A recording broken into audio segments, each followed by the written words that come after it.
அனுமதி கொடுக்கப்பட்டது. உள்துறை அமைச்சரை சந்திக்கின்ற போது அங்கே நிதித்துறை அமைச்சரும் சந்திக்கிற வாய்ப்பு எனக்கு கிடைத்தது.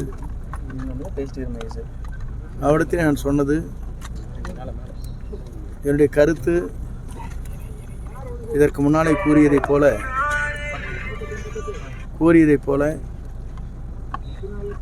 எல்லோரும் ஒருங்கிணைந்து இந்த இயக்கத்தை வலிமைப்படுத்தி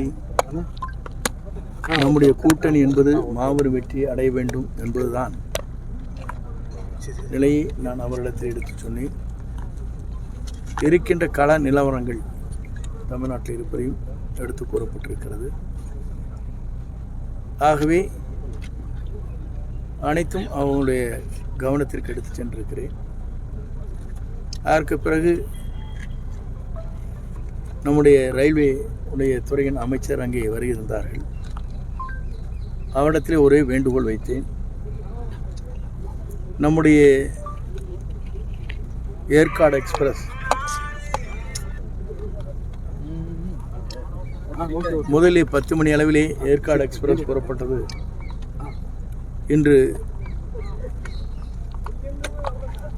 9 மணியிலே செல்கிற போது பொதுமக்களுக்கும் மாணவர்களுக்கும் வியாபார பெருமக்களுக்கும் காலை 3:10 செல்கிற போது அதனால் மக்களுக்கு பயனுள்ளதாக இல்லை. பழைய முறையை நீங்கள் மாற்றினால் நன்றாக இருக்கும் என்று அவரிடத்திலே சொன்னேன். அப்போது நீங்கள் எடுத்து தாருங்கள் என்று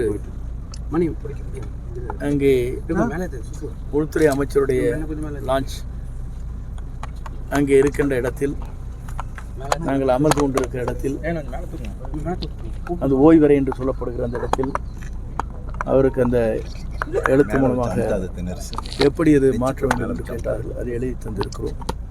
அதையும் அவர் பரிசீலிப்பதாக சொல்லியிருக்கிறார்கள். ஆகிய ஒவ்வொரு ஜனநாயக ரீதியாக ஒவ்வொரு கருத்துக்களும் ஒவ்வொருவருக்கும் சொல்வதற்கு உரிமை இருக்கிறது. அந்த அடிப்படையில் ஒவ்வொருவரும் தங்கள் கருத்துக்களை வெளிப்படுத்தி வருகிறார்கள். அப்படி இருக்கும்போது தான் ஜனநாயகம் காக்கப்படும். அந்த அடிப்படையில் அனைவருடைய கருத்தும் மாறுபட்ட கருத்துக்களாக இருந்தாலும் அதை ஆதரிக்கின்ற கருத்துக்களாக இருந்தால் வரவேற்கத்தக்க ஒன்று.